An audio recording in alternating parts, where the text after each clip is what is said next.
Então, boa noite, pessoal. Estamos aqui para mais uma reunião do nosso Journal Club do Simple. Hoje é a última reunião do ano, né? E a gente vai discutir o 9º capítulo do livro Sports Injury Research, que fala um pouquinho sobre fatores de risco para lesão e mecanismo de lesão, né? Esse capítulo ele é bem interessante, que ele começa fazendo uma introdução, que talvez valha a pena a gente tocar nos pontos da introdução para deixar todo mundo nivelado, né? Para seguir na discussão. E a minha percepção é que essa introdução é muito baseada naquele modelo da sequência de prevenção, né? Que ela divide, o livro todo, na verdade, que ela divide a prevenção em quatro fases, o modelo original. Então, a prevenção de lesão, na primeira etapa, a gente teria que identificar ali o problema, né? Em termos de incidência, de prevalência e de gravidade. Aí, com base no estabelecimento do que seria a epidemiologia e a severidade das lesões, a gente vai partir para a investigação de mecanismo e fator de risco, tá? Que seria o segundo passo. Quando a gente vai para esse segundo passo, a gente está falando mais especificamente da etiologia das lesões, né? E aí a gente engloba não só os fatores de risco, mas também o mecanismo. E aí, dentro da introdução, ele lembra para a gente uma coisa que eu acho que é bem interessante, que é pensar no que é próximo e o que é distante à lesão. Então, se a gente colocar numa linha, os fatores de risco estão mais distantes à ocorrência da lesão, e o mecanismo está mais próximo ao evento lesivo em si, né? Então, a gente tem um atleta que tem alguns fatores de risco intrínsecos ali que vão tornar ele predisposto a ter uma lesão. Aí, em contato com os fatores extrínsecos, ele se torna suscetível à lesão. E quando ocorre um evento lesivo potencial ali, que seria o mecanismo, né? Aí ele pode desenvolver a lesão em si. E aí, com base nesse raciocínio, a gente tenta identificar, né, os fatores de risco e o mecanismo para que a gente possa desenvolver ali medidas preventivas para poder manipular um pouco essas variáveis e, em última instância, tentar reduzir o risco de lesão do atleta, né? Então, o desenvolvimento e a aplicação dessas medidas preventivas, nesse modelo da sequência de prevenção, seria o terceiro passo, tá? Mas hoje a gente vai ficar no segundo. Beleza? E aí, passando um pouquinho para frente, né, nessa introdução ainda, os autores trazem para a gente alguns cuidados, né? Quando a gente vai falar de investigar fator de risco e o mecanismo, que é a questão da causalidade, que a gente vê no âmbito da pesquisa, né? Acho que lá o pessoal que é da Unicid está bem acostumado a ouvir essa frase, né? Correlação não implica em causalidade. Então, uma coisa estar relacionada à outra não necessariamente significa que uma causa a outra, né? Ou que está associada, o fato de ela estar associada a outra não quer dizer que uma causou a outra, tá bom? E aí eles falam que a gente tem que ter um pouco de cuidado quando a gente vai estudar. Ó, a Siri já me perturbando aqui. Eles falam que a gente tem um pouco de cuidado, a gente tem que ter um pouco de cuidado quando a gente vai estudar os fatores de risco, porque muitas vezes as relações que a gente encontra, elas podem não ser verdadeiras, né? Então, principalmente na análise estatística, quando a gente faz os modelos, a gente tem que se assegurar de que aquela, de fato, é uma associação verdadeira e que não pode ser atribuída, por exemplo, ao acaso ou a vieses de amostra, de coleta ou fatores de confusão também. Algumas outras variáveis que a gente não controla, acho que já teve em reuniões prévias, né, alguns exemplos disso. A gente acaba não controlando isso e a gente cria uma relação onde, na verdade, não existe. Eu acho que isso, de introdução, é isso.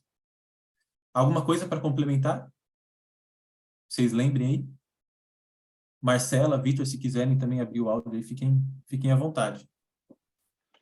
Eu marquei uma coisa aqui que me chamou a atenção, que aí, complementando essa parte que você falou, sobre quando a gente cria os modelos estatísticos e tal, quanto é importante, mas achei legal que ele fala que não só, né, trabalhar com a estatística, mas que, então, como a gente vai investigar também é muito importante. Não adianta só tentar corrigir, não sei se é corrigir a palavra, mas usar os modelos estatísticos, mas sim ter uma boa metodologia, né? As interações que mais para frente ele fala de como você vai estudar, né? E usar mais de um jeito de estudar para integrar todas as coisas e ter um pouco mais de confiabilidade e qualidade.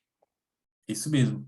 Perfeito. Esse é o último ponto, acho que ele fala, né, na introdução, que além da gente ter que controlar as variáveis, às vezes, na parte estatística, tem uma coisa que vem antes, né? Que muitas vezes é você fazer um cálculo de amostra, ter uma amostra de fato representativa e não uma amostra enviesada para conseguir fazer essa análise, né? E eles falam também em relação à qualidade da coleta.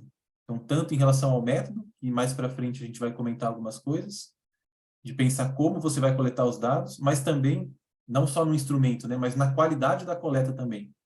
Se você tiver um bom instrumento para avaliar um possível fator de risco, mas na hora de avaliar, você avalia de qualquer jeito, a sua avaliação ali vai ter vários ruídos que podem depois gerar uma associação que não é verdadeira, né? Ou deixar de identificar uma associação que de fato existe. Beleza. Então, avançando um pouquinho mais no capítulo, tem um segundo tópico que os autores trazem para a gente, é os critérios de causalidade, né? Que são critérios que vêm da epidemiologia, do Bradford Hill, que ele estudava, vem daqueles estudos de associação do tabagismo, né? Do fumar com câncer de pulmão.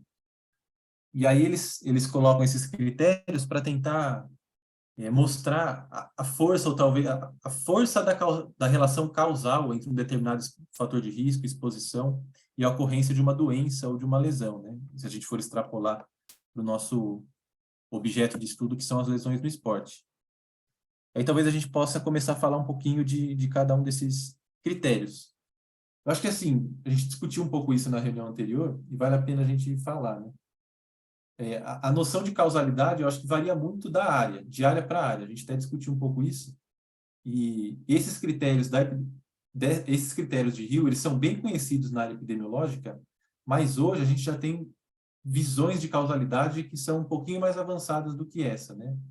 Até pelo desenvolvimento da parte de modelo estatístico, de aprendizado de máquina, enfim. Tem umas noções de causalidade que estão um pouquinho mais à frente disso.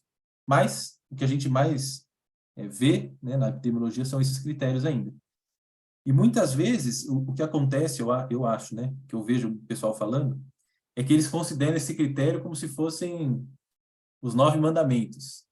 Então Moisés veio com os mandamentos lá e no verso, se você virasse a folha, ia ter os 9 critérios de Rio lá, escritos. Então não é muito assim, na verdade é um grau, né?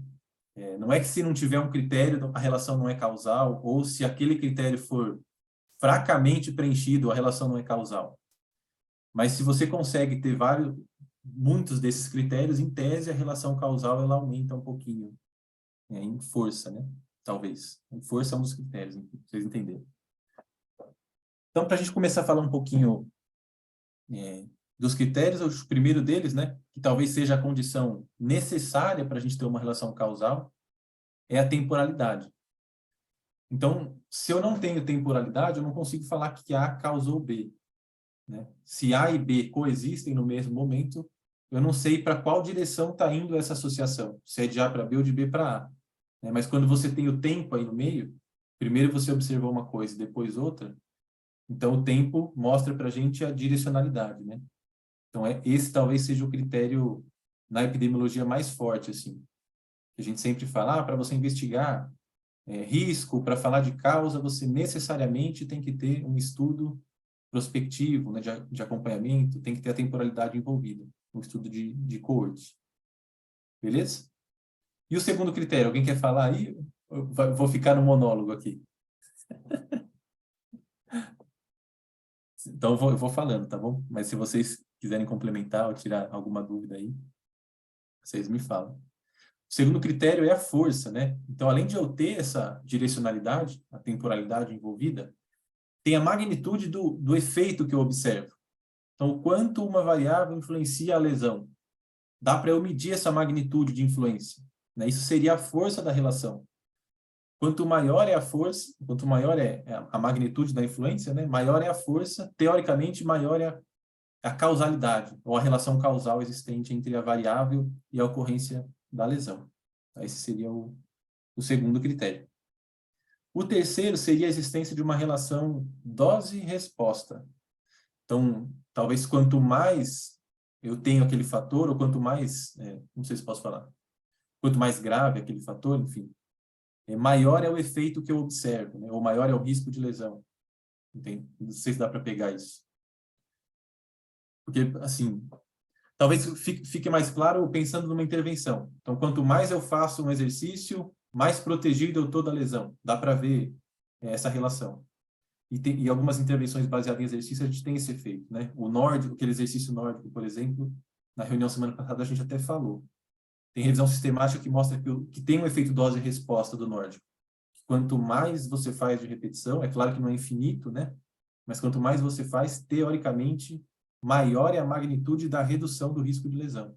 Tá? Então, isso seria a relação dose-resposta. Se existe uma relação dose-resposta, teoricamente, endossa a existência daquela relação causal.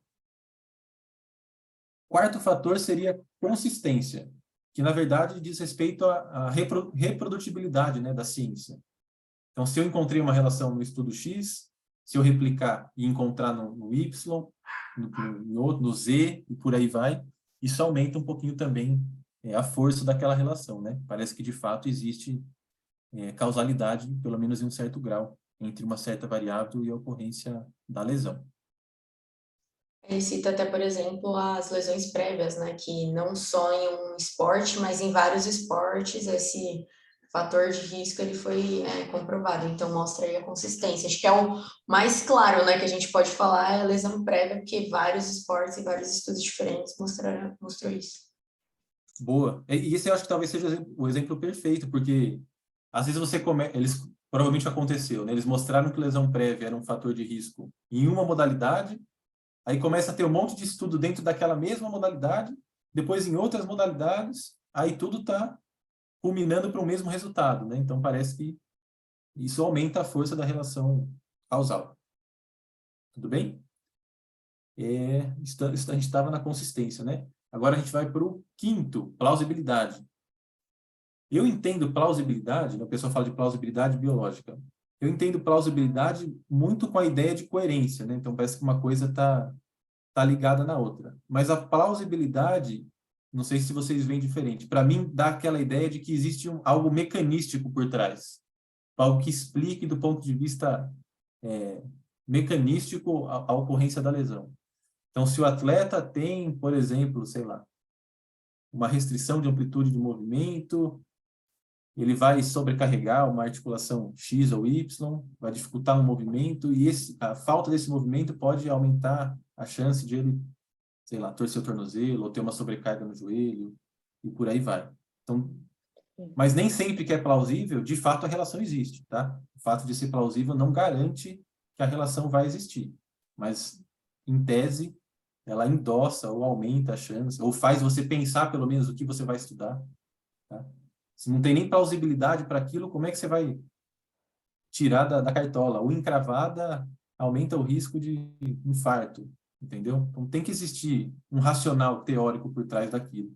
E aí cai no sexto ponto que eles colocam, né? O sexto critério, que é a coerência. Do ponto de vista teórico, aquilo que você está propondo, aquela relação que você está querendo investigar, ela tem que fazer sentido, né? À luz daquilo que já foi estudado sobre o tema. Não dá para você tirar algo... Hoje em dia, dificilmente isso acontece, né? Em algum momento na ciência isso aconteceu, mas hoje dificilmente você tira algo do zero. Então, você tem que ter um racional teórico por trás, e isso coloca no colo do pesquisador a responsabilidade, às vezes. Porque quanto mais você conhece do tema, acho que maior é a sua capacidade de olhar um pouco mais de longe essa rede causal para uma determinada lesão ou doença. Estamos no sétimo critério, consideração de explicações alternativas, né? Eu acho que isso aí é um exercício de você sentar e ficar refletindo ali sobre... Sempre que você vai traçar a relação, você pensar se não existiria, né, uma explicação alternativa, ou algum outro fator que você não está conseguindo enxergar, ou que você não investigou, que pode influenciar a relação que você observou, e que, de fato, se você considerar esse fator, a relação que você está estudando ali acaba sumindo.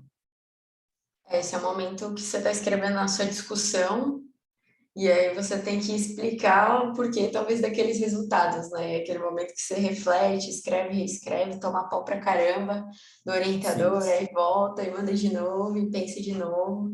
É um momento bem, tipo assim, sair um pouquinho da caixa para tentar olhar para as coisas que, quando você desenha o seu estudo, talvez você não tenha visto, né? Uhum.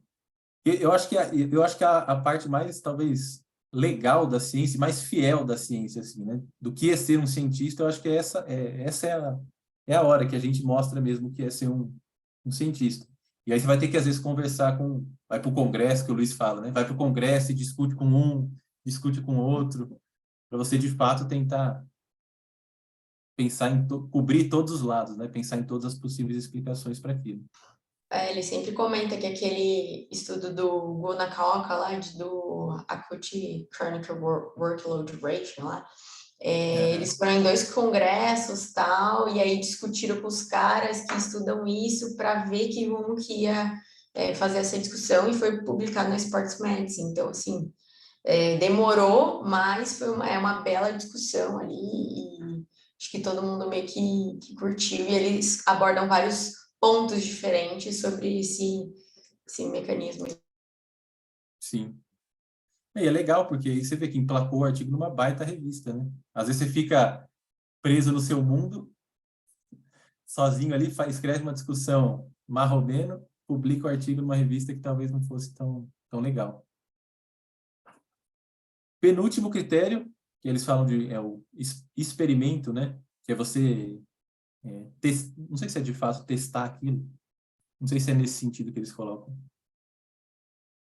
Você pode minimizar o risco da lesão acontecer ou diminuir a gravidade, aplicando um regime experimental, alguma coisa para tentar mudar aquilo, né? Se isso acontecer, existiria uma relação, em tese, causal. Se você está tentando mexer no fator, né, e muda o desfecho. Eu acho que é a isso que eles estão se referindo. E o último critério, que os autores até colocam que para a gente talvez não se aplique muito no campo da prevenção de lesões, é a especificidade, né? Que quer dizer que existe a relação entre um único fator de risco e a ocorrência da lesão. Acho que é isso que eles colocam. Deixa eu só confirmar aqui. O critério mais fraco, que eles falam que como a gente tem, né, uma etiologia multifatorial no esporte, isso não acontece de você ter um único fator de risco para a lesão ocorrer, um único agente etiológico, enfim. E aí esse fator seria uma condição fraca para estabelecer causalidade na área esportiva. Assim a gente cobre os 9 critérios aqui de Hill. Beleza? Os 9 mandamentos de Moisés, de Bradford Hill. E aí a gente avança, então, para a gente começar a falar um pouquinho dos fatores de risco primeiro, né? E aí eles trazem mais uma vez essa questão da timeline da lesão, pensando que os fatores de risco estão mais distantes do desfecho, né? Que seria a lesão, e o mecanismo está um pouco mais próximo. Eu não sei se é nesse ponto, deixa eu ver só se que eles fazem a diferenciação, que eu acho legal, que eles falam o fator de risco, a gente consegue investigar na população toda, né? Mas o mecanismo em si, a gente investiga dentro das pessoas que desenvolveram a lesão, que tiveram um evento lesivo. Então, por exemplo, para fator de risco, a gente parte de uma população que é inteira saudável. Você vai avaliar ela toda. E parte dela vai sofrer a lesão. E então, o mecanismo você só consegue investigar nessa parcela de pessoas que, de fato, desenvolveram a lesão. É legal fazer essa diferenciação, que às vezes em algumas palestras ou aulas, a galera meio que bota todo no mesmo balaio, e aí depois, na hora que você vai explicar mesmo, estudar algumas dessas coisas, e aí você tem que aprender a diferenciar, né? Porque são coisas completamente diferentes, Sim. né? E até para mensurar essas coisas são diferentes, né? Como ele vem depois explicando depois. Então, a diferenciação que ele faz é bem pontual e bem objetiva, assim, né? Acho que dá até uma clareada boa, assim, para quem tem alguma confusão sobre isso. Então, eu nunca tinha visto desse jeito. Eu achei bem legal de você diferenciar pela maneira como você investiga ou em quem você investiga, né? Aí eles colocam também a questão do desenho, né, que a gente falou um pouquinho. Então, para você investigar a etiologia das lesões, o ideal é ter um estudo de corte prospectivo, né, principalmente quando a gente fala dos fatores de risco. E tem mais um ponto aqui que eu anotei, Esse ponto é interessante, que eles falam que muitas vezes no esporte a gente vai avaliar os fatores de risco e a gente precisa, diante da multicausalidade das lesões, a gente vai avaliar vários fatores para a gente conseguir explicar a lesão. Porque às vezes um único fator não é o suficiente, eu tenho uma relação muito fraca. Só que para você usar muitos fatores, ou investigar muitos fatores, você precisa de grandes amostras, né? Precisa de muita gente para você ter poder. E aí, nesses casos, às vezes você tem que empregar um método de avaliação que não seria tão bom como, ou tão apurado, tão sensível como um outro método que, do ponto de vista prático, você não consegue aplicar no número grande de pessoas, né? Aí mora um desafio, que é você encontrar uma medida de avaliação análoga ali, que seja satisfatória, ou tenha uma capacidade satisfatória de avaliar aquela variável em si. E aí veio o desafio de você avaliar se de fato essa medida alternativa que você está usando ela é boa o suficiente. Eles começam a falar um pouquinho de propriedades de medida. A gente entra na questão da validade e da confiabilidade. Tudo bem? Podemos avançar? Então, vamos embora. Aqui, eu acho que...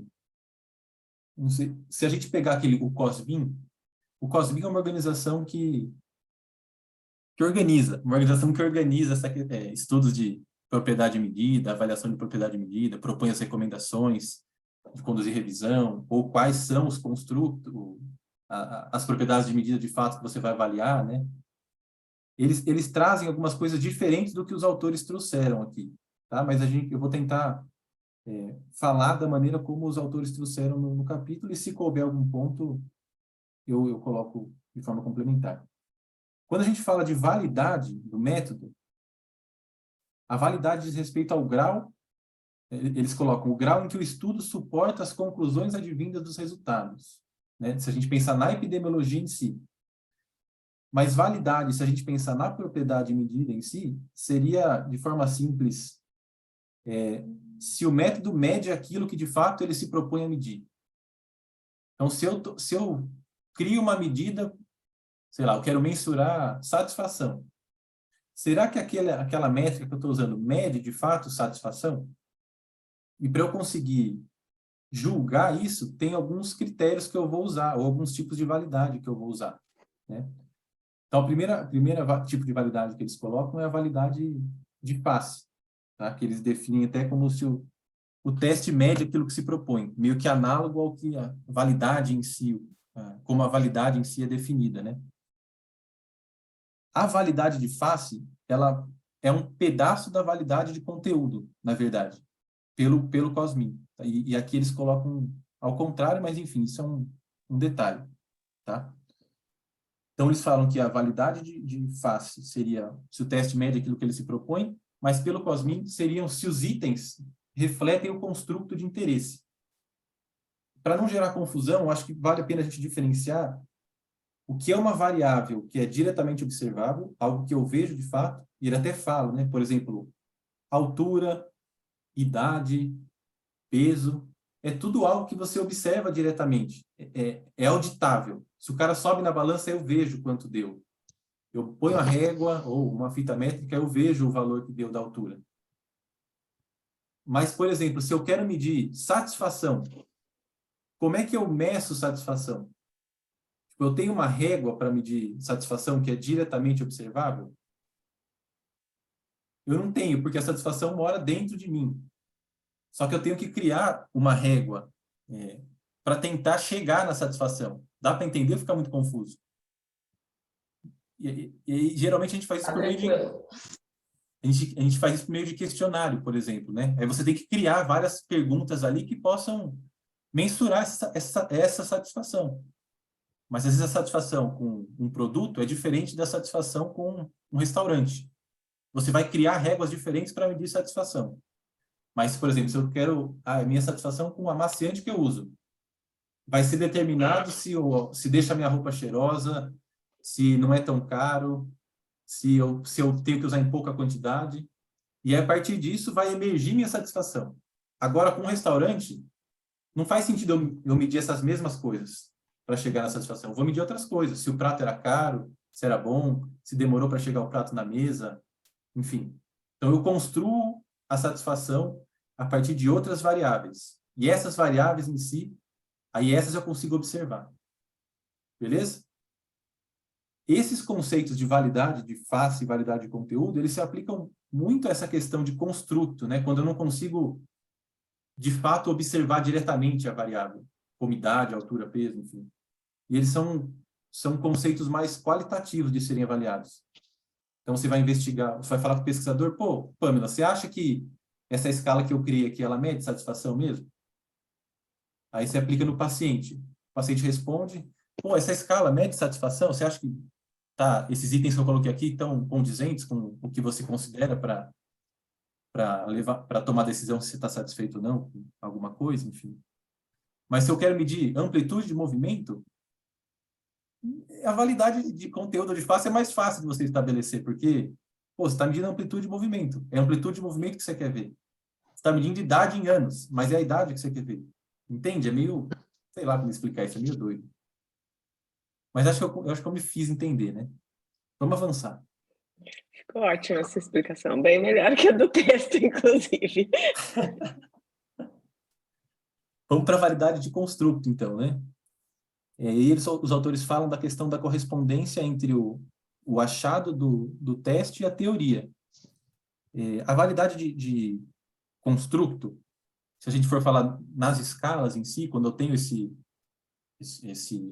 lá, satisfação que eu quero medir, não é a idade, enfim, você pode avaliar a validade de construto de várias formas. Uma das formas é você fazer uma correlação entre o seu questionário ali e uma outra medida que se propõe a investigar a mesma variável.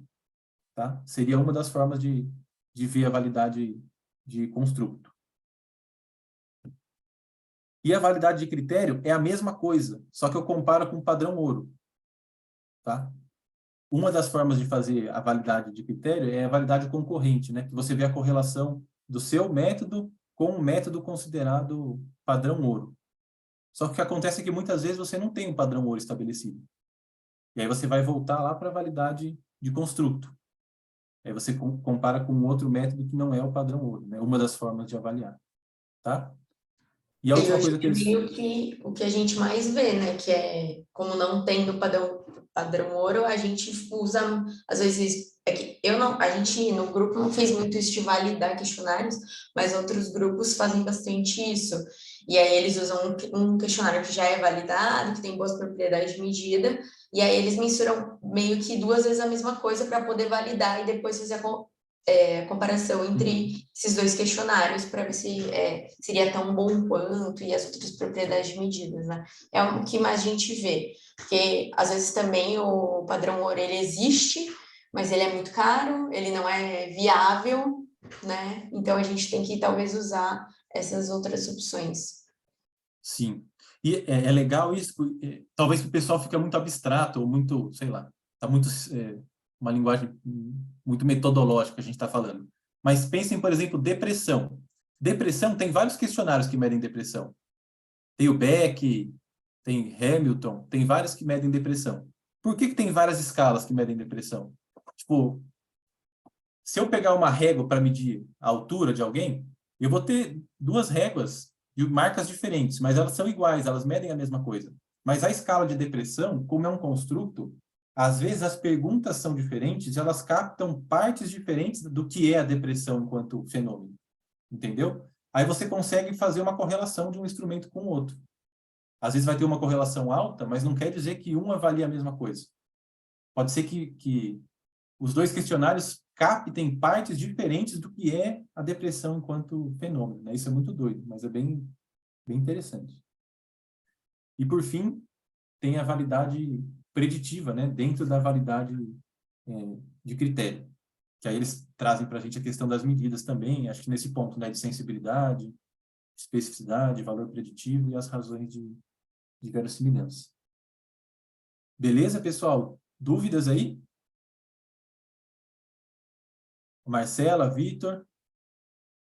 Tem algum ponto que vocês acharam interessante, que vocês querem, ou que não ficou tão claro, que vocês gostariam de comentar?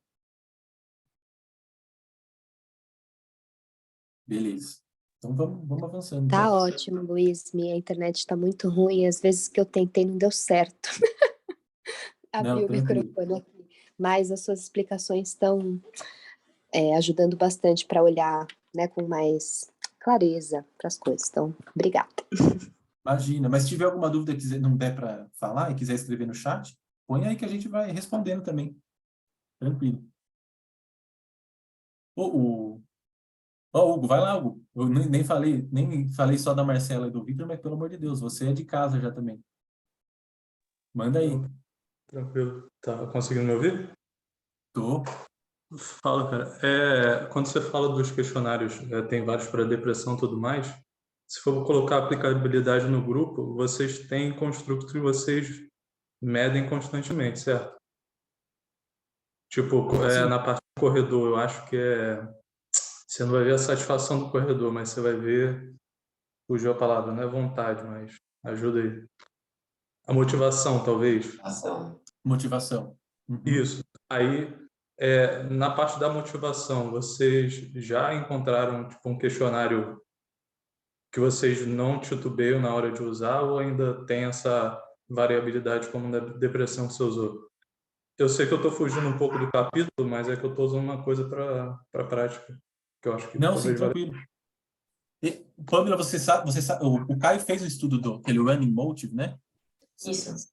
Na verdade, a gente não tinha, os motivos pelos quais as pessoas correm. Então, a gente nem sabia o porquê elas corriam, porque elas começavam a correr e continuavam correndo, né? Então, a primeira coisa que a gente fez foi estudo de método misto, e aí a gente coletou essas informações e a gente tá para publicar ele, tá em revisão numa revista. Então, o primeiro passo meio que foi isso, né? Agora, talvez a gente vai usar esses critérios em um próximo estudo. Então, por exemplo, foi assim, para começar a correr, foi perda de peso, melhorar para alguma coisa, forma física, tal, e depois os motivos vão mudando, né? Então a gente sabe quais são eles. Acho que o próximo passo é usar isso em um próximo estudo e ver se sugerindo esses motivos e ver se aparecem novos motivos e talvez mensurar numa escala de 0 a 10. Não sei se é a intenção do grupo criar uma ferramenta. Quem está entrando mais com essa parte de entender comportamento e tal é o Luiz, então pode ser que lá na frente alguma coisa possa ser criada. Mas, assim, no grupo a gente nunca usou nenhuma ferramenta para mensurar a motivação. O que a gente vai usar no estudo meu de corte é uma escala de 0 a 10 para saber o quão motivado ele está naquele ponto no tempo, tá? O que acontece? Pode falar, Hugo, depois eu complemento. Vai lá. Só para dizer que eu compreendi. Não, mas complementei. Eu acho que esse ponto que a Pamela colocou é legal porque acho que assim, quando você quer avaliar uma coisa que não é diretamente observável, por exemplo, eu quero avaliar motivação. A primeira coisa é você ver se tem alguma régua que já faz isso, algum questionário validado, enfim, que faça isso. Mas se não tiver, e muitas vezes o que vai acontecer, por exemplo, com motivação para corredor. Às vezes você vai encontrar um questionário de motivação, mas que avalia a motivação para, sei lá, para parar de comer alguma coisa, para parar de fazer sei lá o quê. E não tem nada a ver com motivação para correr. Então você vai ter que criar uma régua para medir motivação para correr. E aí o primeiro passo essas perguntas, no questionário vai ser escrito lá, sei lá, eu me motivo a correr para perder peso, eu me motivo a correr porque eu me sinto bem, porque, sei lá, não me estresso, diminui meu nível de estresse. Não tem como você tirar da cabeça isso. Então, por isso que a Pamela falou que eles usaram o método misto, né? O que você faz quando você vai desenvolver um questionário, a primeira coisa, na maioria das vezes, é você entrevistar as pessoas, né, da população, para dessas entrevistas emergir os principais fatores ali, né, que motivam elas. E aí, com base nisso que você reuniu das entrevistas, aí você consegue construir a régua, entendeu? Aí você vai criando as perguntas e monta o questionário. Aí depois, você avaliar se o questionário está bom ou não, é um outro passo, tá? E você vai validando para outras populações, enfim. É um caminho. E talvez um dia sua ferramenta chegue a ser uma unanimidade, que as pessoas vão traduzir para outros idiomas, esse tipo de coisa. Grupos focais, por exemplo, é um método qualitativo.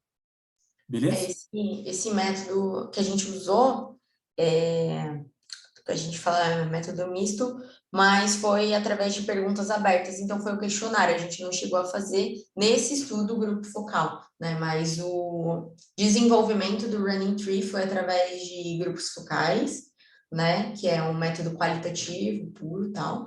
E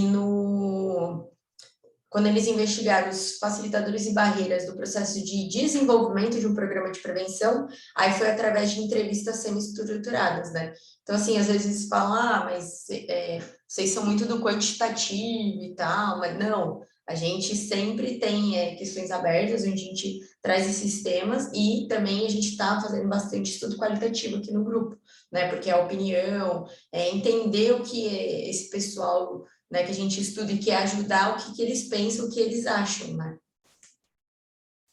Boa. Vamos avançar, então?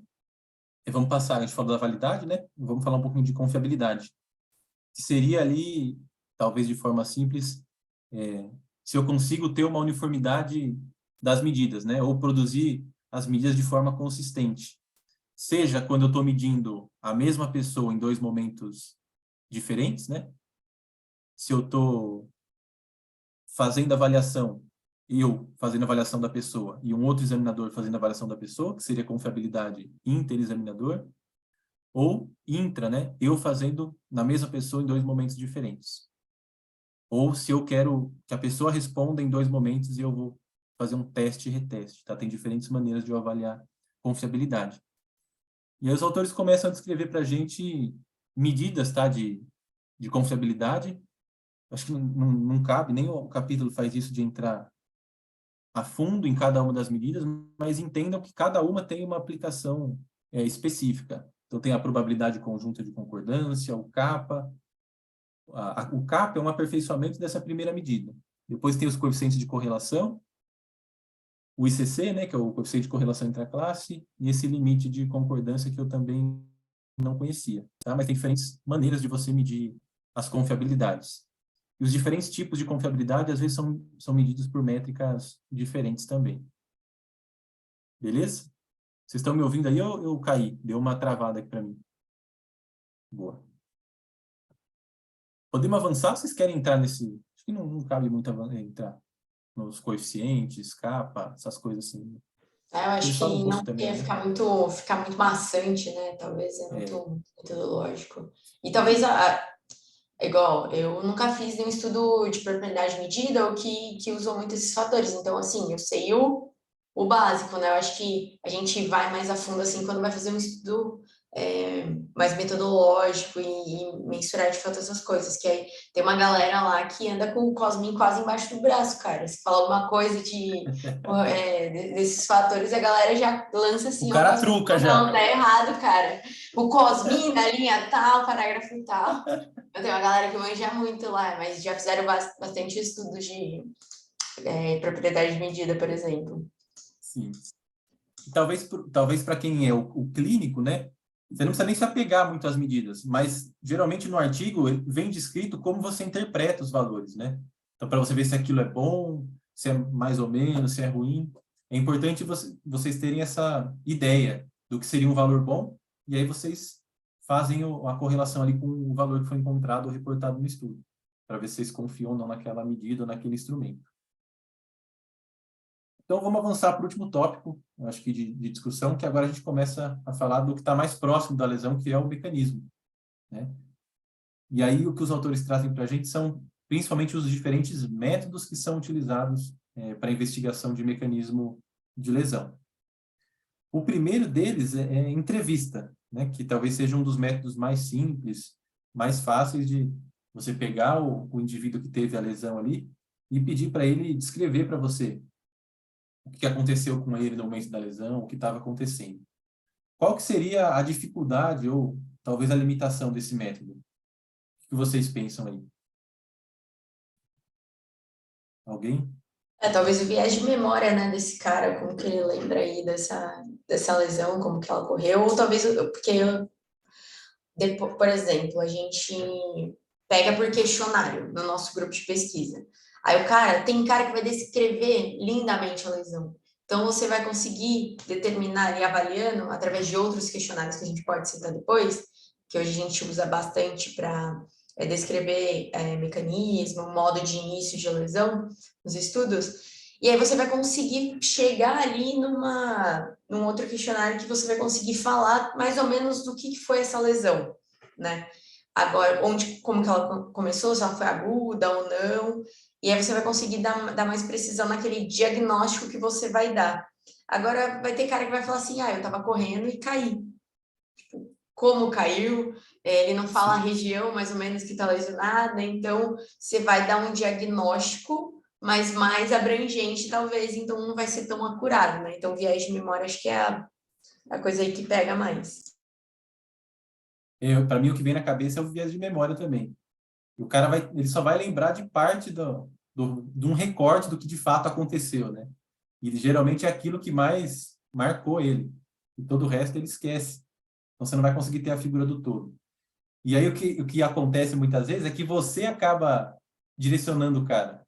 Não, mas não tinha tal coisa junto, não sei o quê. Aí o cara fala, não, beleza, tinha. Tipo, beleza, é isso aí mesmo. Vai nessa, herói. Então você começa você induzir a pessoa também, né? Então tem uma questão de interpretação envolvida, que às vezes o cara vai falar uma coisa, você vai entender outra, e essa é a limitação do método. Mas é um dos métodos que são utilizados. O segundo método são os estudos clínicos que eles falam, né? Onde a gente analisa a patologia da lesão. Então, os tecidos que foram lesados, qual foi o local exatamente que foi lesado.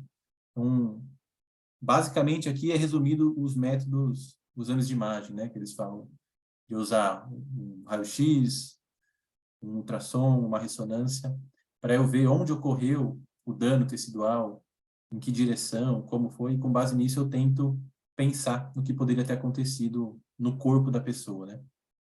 Agora, só um comentário, nossa, achei esse título, estudos clínicos, ficou muito confuso para mim. Eu fiquei, estudo clínico, como assim? Não. Aí depois eu fui lendo, né? Eu fiquei, eu mudaria esse tópico aí. Eu fiquei, ensaio clínico agora? O que está acontecendo nesse tópico? Sim. Eu também achei, quando eu vi só estudo clínico, falei, o que é isso, cara? Estudo clínico? Aí depois eu fui ver, eu falei, putz, não tem nada a ver com o que eu tava talvez são pensando. medidas clínicas ali, né? Tipo, podia ser exames de imagem, o tópico, sei lá.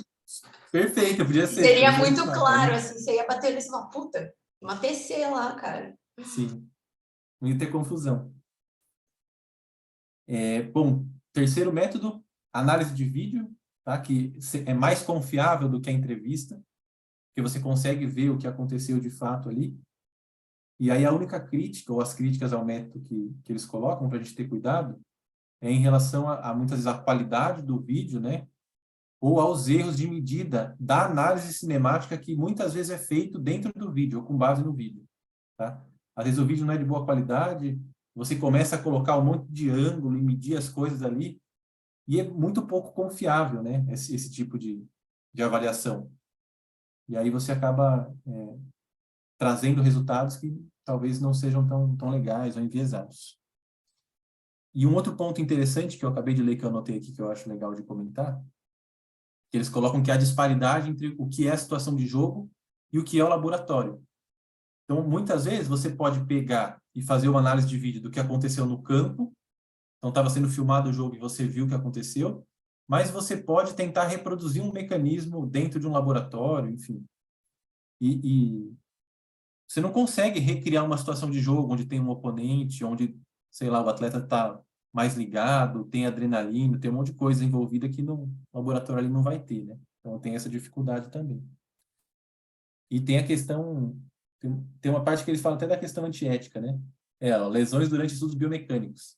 Tipo, como é que você sabe que uma coisa é potencialmente lesiva e você vai submeter a pessoa aquele mecanismo, enfim, né?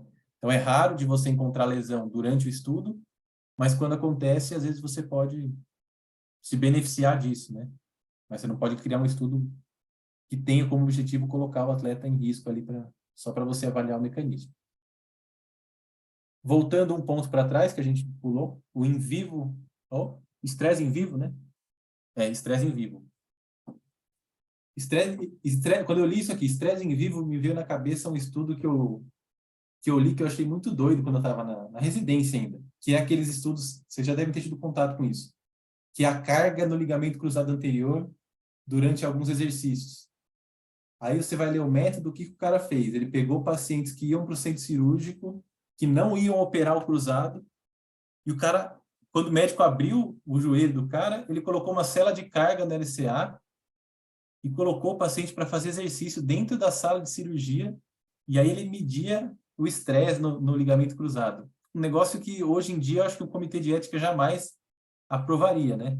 Mas vejam que tem uma dificuldade muito grande de fazer isso, então, de você conseguir ter acesso a uma célula de carga, por exemplo, e uma dificuldade técnica de implantar a célula de carga, de conseguir avaliar isso, né? Então, talvez essa seja a maior crítica do método. Mas é uma coisa legal de você ter o dado. Fazer uma vez na vida e ter o dado, né? Mas já fizeram já, então tá bom. Não vamos repetir. Estudos cadavéricos também que eles colocam, né? Eu acho que a gente tem mais segurança ou mais tranquilidade para conseguir reproduzir o dano tecidual ali. Então, cortam o ligamento do cara e vê como é que fica a cinemática, a parte biomecânica da articulação. Você consegue medir o quanto uma determinada estrutura suporta de carga até a falha, né? Dentro do estudo cadavérico é possível fazer isso. E talvez a maior limitação eles colocam, né, uma delas, que muitas vezes os cadáveres são mais velhos, pouco representativos do que seria o tecido de um atleta, e mais do que isso, uma coisa que eles não falam, mas que para mim fica muito na cabeça, é a questão de quem controla o movimento é o sistema nervoso central. Num cadáver você não tem o sistema nervoso central controlando o movimento. Então não tem como você saber como o controle neuromuscular do atleta minimizaria o estresse na estrutura, por exemplo, né? Mas é um tipo de estudo aí que pode ser feito. E, por fim, o último método que eles colocam para a gente é a modelagem matemática, né? Então, como a gente tem várias variáveis, a gente consegue, às vezes, criar esses modelos para estimar o efeito de uma certa variável no risco de lesão ou em um determinado segmento. Só que, às vezes, pelos modelos serem muito complexos, você precisa fazer simplificações no modelo para ele conseguir convergir, né? Rodar o modelo, de fato. Aí o Luiz poderia falar isso melhor para a gente. Isso seria uma limitação que, às vezes, aí o modelo erra na realidade, né? Nenhum modelo vai acertar sempre, mas isso talvez torne o modelo um pouquinho mais limitado. Mas acho que a gente está caminhando cada vez mais nessa parte de modelagem. E assim encerramos os tópicos do capítulo. Vou abrir para vocês, se vocês tiverem alguma dúvida aí, se quiserem fazer algum comentário, por favor, fiquem à vontade. Eu achei um capítulo bem bacana, assim, foram tópicos bem legais que ele levantou, algumas definições bem... acho que ele foi de fato objetivo, assim, não confundiu muito em algumas definições, algumas ficam um pouquinho mais complicadas, mas no geral achei um capítulo até um pouco mais fácil de ler, mais tranquilo de entender, né? E aquela parte que eu falei dos mecanismos, acho que naquela parte de definição, que acho que foi o capítulo 4 que eu fiz a apresentação lá no ano passado, a gente traz o novo paper, né, das recomendações do IOC sobre como definir, e aí ele fala mais sobre os mecanismos, o modo de início, que aí vai para esse finalzinho aí do capítulo. Talvez depois seja legal retomar alguma dessas ideias. A gente já tem os vídeos, a gente não sabe ainda como vai divulgar esse material, mas depois quem quiser vai lá, volta, dá uma lida naquele... A gente pode mandar lá no Telegram também os 2 artigos que complementam um pouco essa leitura com uma coisa um pouco mais atual do método que eles estão sugerindo que a gente use, porque talvez vai ser o que vai ser mais visto nos artigos que estão sendo publicados, né? A partir de 2020, que foi publicado esse artigo deles, para estar mais fácil, talvez, de interpretar o que seja colocado lá. Boa. E aí, pessoal, mais algum comentário? Vitor, primeira vez que está participando ao vivo com a gente aí. O que você achou do formato? Tem alguma dúvida, alguma sugestão?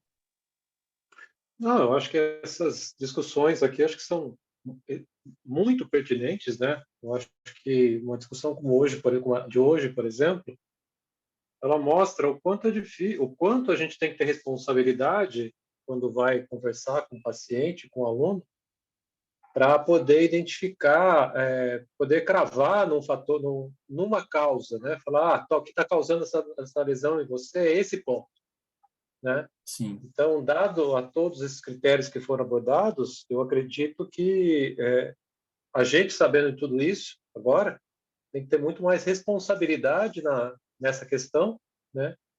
E até para poder identificar, né, não um fator, mas quanto mais fatores tiver, maior a chance de acerto, né? Não significa que você vai cravar, mas maior a chance de acerto.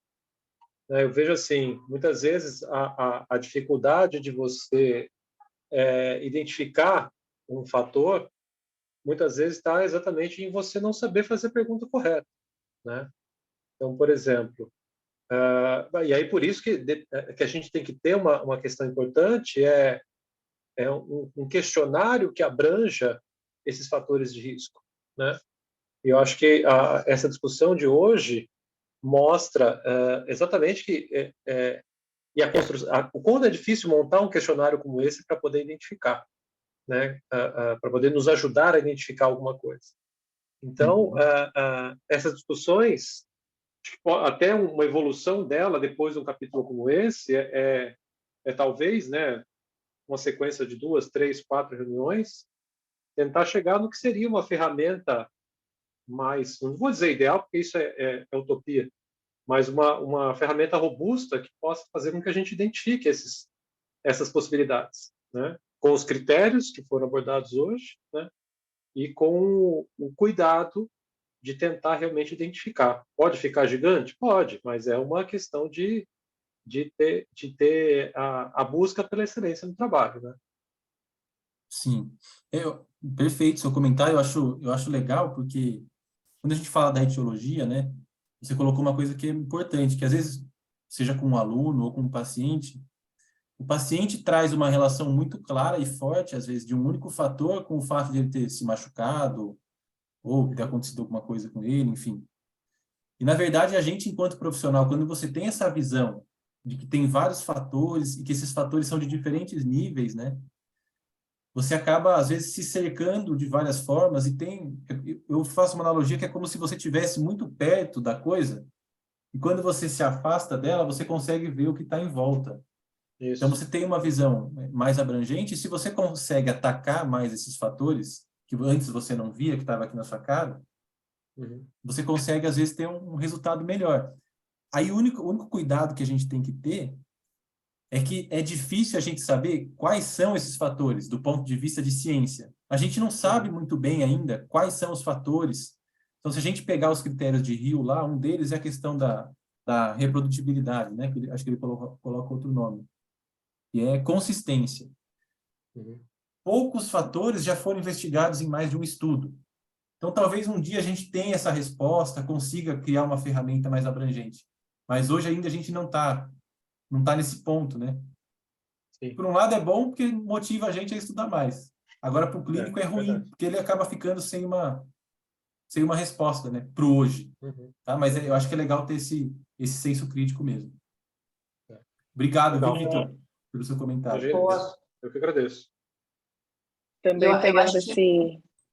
Desculpa. Vou falar. Pode falar. Pode falar. Não, também pegando esse gancho, assim, né? Como clínica, que agora está tentando entender um pouco mais de pesquisa, assim, é muito legal ver a complexidade que é para você tentar, né, traçar os fatores de risco que não necessariamente também vão ser causa, né? Tipo, não necessariamente porque tem um fator de risco, aquilo causou de fato a lesão.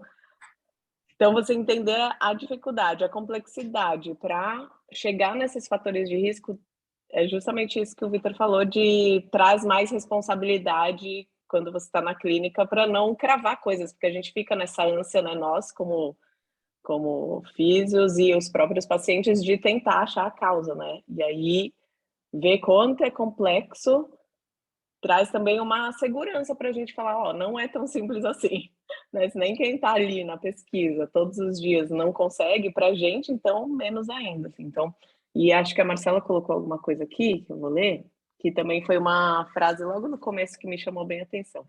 a mensagem que ficou para mim nesse capítulo foi uma frase que fala no final dos mandamentos, que a causalidade das lesões esportivas geralmente é um caminho com múltiplos fatores de risco e mecanismos de lesão agindo em conjunto, ao mesmo tempo. Ela colocou complexo, uma risadinha. E eu coloquei isso aqui logo no começo, que tem que ele traz na definição ali de etiologia, ele coloca como componente etiológico. Eu achei isso muito, usar essa palavra, nessa frase, componente etiológico, para mim fez muito sentido, que tipo, é uma pecinha dentro de várias, né? Assim, então, não cravar uma coisa, mas ir montando um quebra-cabeça, assim. Achei legal esse componente etiológico e não etiologia, cravar, né? Sim. E acho que para o clínico tem uma coisa que talvez vocês que atendem também, vocês vão concordar comigo. Para o paciente, quando você fala, ele quer a explicação. E quando você dá a explicação simples para ele, você é o bom profissional. Mas eu acho que a gente tem um compromisso, depois que você entra nesse mundo e você tem contato com isso, você não consegue virar para o paciente e falar, tipo, é isso, entendeu? Mas ao longo do Isso que tempo, causou isso. Só que o cara bom é o cara que fala, não, é isso, eu vou mexer nisso e vou resolver seu problema. Esse é o cara bom. Porque foi lá quando você abaixou, aí você fez assim, aí comprimiu lá o seu disco, aí a hernia estourou. Bem isso. Eu vou fazer a manipulação milagrosa aqui agora. Aí pega lá mas, assim, o negócio, mostra lá o disco apertando. Então, mas eu acho que assim, conforme você vai, não sei se, não é nem ganhando mais conhecimento, mas eu acho que se familiarizando com isso, as coisas vão ficando mais claras, você consegue também traduzir essa complexidade para o paciente de uma maneira um pouco mais simples. E aí acho que fica mais fácil o discurso também, né? Mas confesso que no começo, pelo menos para mim, foi meio ruim, né? Porque você acaba passando de profissional ruim por você não... Puta, esse Luiz é mó ruim fisioterapeuta, o cara não me dá explicação, ele não sabe o que está acontecendo comigo, ele não quer falar, ele não entende. Fui no outro cara lá, o cara falou para mim o que eu tinha exatamente. Mas é um caminho para construir. Enfim, é isso. A ciência não serve para te deixar feliz, ela serve para te encher o saco o tempo todo. Não, tô vendo que não serve mais para as incertezas do que para certezas, né? Tô gostando disso. É um compromisso com a incerteza. É. Tem o Popper, o Karl Popper, que foi o cara que inventou o teste de hipótese, ele fala no livro dele, você quer ser cientista? Então você vai ter que, de cara, abrir mão de duas coisas, da verdade e da certeza. Você não faz ciência para falar a verdade, porque você não é um ser onisciente, então você não sabe o que é a verdade de fato, você tem que se aproximar dela, tá? E você sempre vai minimizar a sua incerteza, mas certeza de verdade você nunca vai ter, né? Aí ele fala, se você quer ter uma certeza, ele fala, você abre uma igreja, né? Mas hoje pode ser, abre um day trade aí, abre qualquer coisa. Não, e é muito maluco que, na verdade, você sempre vai ganhar quando as dinheiro. pessoas fazem crítica à ciência, é justamente pegando nisso, tipo, falando, né, que vocês são os donos da verdade, na verdade, é totalmente oposto. Aí você vê que realmente a pessoa não está familiarizada com o que é a ciência, de fato, assim. Sim. Que a justificativa é justamente oposta. Bom, ó a gente já... Não, mas vou terminar porque... Pode falar. A gente vive num mundo complexo, né? Como o Marcelo falou, e a gente começa a olhar para o todo, mas aí a gente vai e pega essa pecinha, responde ela, que aí vai respondendo ela, e a gente vai fazendo tipo um leguinho tal para tentar chegar em algum lugar. E é longe da gente querer ser dono de alguma verdade, né? A gente só quer tentar somar e entender as partes para tentar chegar em algum lugar, né? Sim. É isso. Mais alguma coisa, pessoal? Posso decretar o pré-jogo já. Eita, cadê a cerveja? Bora lá, Hugo, pode falar. Pode falar. Não, só para aproveitar esse gancho aí que você estava falando, cara, eu acho que, na verdade, vocês já estão fazendo isso de uma certa forma, na medida que vocês expõem o conteúdo científico de uma forma mais palatável lá no Instagram e tudo mais, porque talvez na visão de vocês, seja uma coisa muito comum, cotidiana, e aí fica fácil interpretar, e na verdade a galera que está do outro lado não consegue visualizar direito, e eu acho que todo mundo já passou por essa fase de não enxergar o que o outro está falando, e aí depois você, com um certo conhecimento, você consegue visualizar e entender. Então essa expansão do conhecimento que vocês estão fazendo, seja com a reunião, seja com a exposição lá, também já abrange isso. E também, talvez, não é nem reconhecimento, mas assim, a falta de entendimento da produção de conteúdo que vocês fazem assim, é um trabalho de bastidor, entendeu? Então, assim, a galera não sabe o momento de viabilidade, como é que é. Tipo, você vai entender, beleza, você entendeu, aí você vai produzir, mas só que para produzir é um perrengue. E aí, como é que uma pessoa vai saber que é um perrengue se ela não sabe esse processo, entendeu?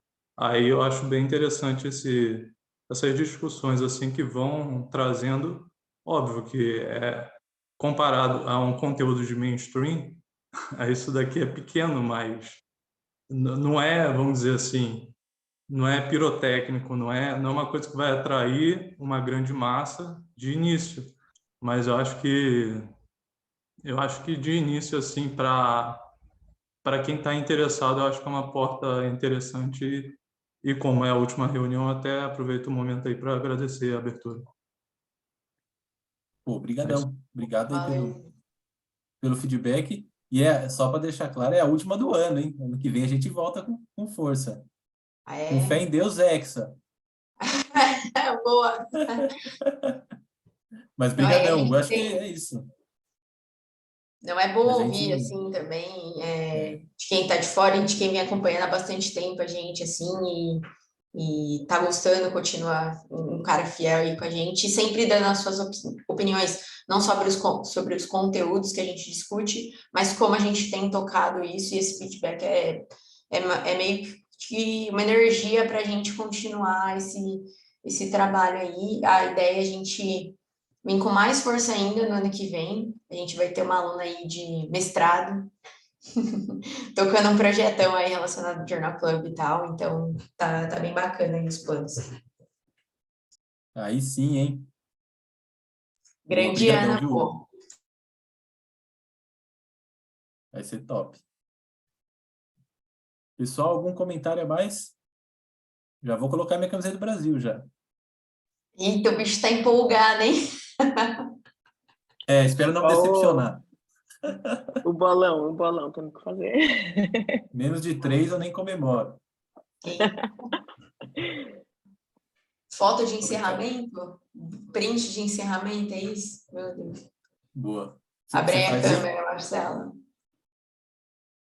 É pra eu fazer? Peraí. Cadê o Vitor, Hugo? Se vocês puderem abrir a câmera aí. O Vitor ainda tá com a foto, né? O Hugo tá sem foto. Dá um joinha pra gente aí, Hugo. Calma aí, pô, tô bem destruído aqui, mano. Calma aí. Pô, eu tava em manifestação, mano. Aí, agora sim, pô. Bora, vai. 3, 2, 1. Pô, eu vou fazer mais uma, vai. 3, 2, 1. Ai, cara, calma. A senhora idosa com problemas de tecnologia. Boa. Foi, galera. Aí. Bom, pessoal, Obrigada. brigadão, viu? Valeu, foi ótimo. Valeu, Obrigado. foi muito bom. Valeu, gente. Obrigado aí pela oportunidade. Valeu, Vitor. Apareça Esperamos mais aí no ao vocês vivo. aí. Janeirinho. Janeiro não, talvez fevereiro. Primeira semana de fevereiro.